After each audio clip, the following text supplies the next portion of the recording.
धनगर समाजासाठी एसटीचं आरक्षण लागू करा अशी मागणी यशवंत सेनेनं मुख्यमंत्री देवेंद्र फडणवीस यांच्याकडे केलेली आहे। शिंदे समितीचा अहवाल तातडीनं स्वीकारावा अशीही मागणी यशवंत सेनेनं केली आहे। उद्याच्या मंत्रिमंडळ बैठकीत धनगर आरक्षणाचा निर्णय घेण्याची मागणी यशवंत सेनेची आहे। धनगर समाजाला नॉन क्रीमी लेअरच्या अटीतून वगळण्याची सुद्धा मागणी आहे।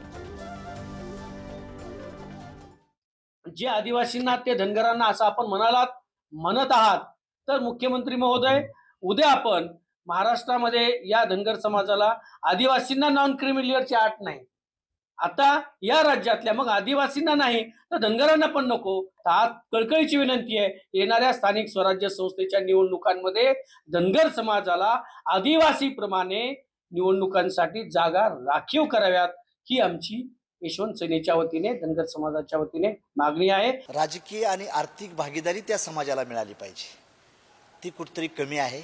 आणि ज्याच्यासाठी अट्टास केलता, ज्या ह्या समाजाला रिझर्वेशन पाहिजे होतं, त्याच कॅबिनेटमध्ये जर धनगरांच्या रिझर्वेशनचा ठराव जर दिल्लीला पाठवला तर माझा पक्ष देवेंद्र फडणवीस आणि सरकारचं अजितदादा एकनाथ शिंदेंचं मी अभिनंदन करणार आहे।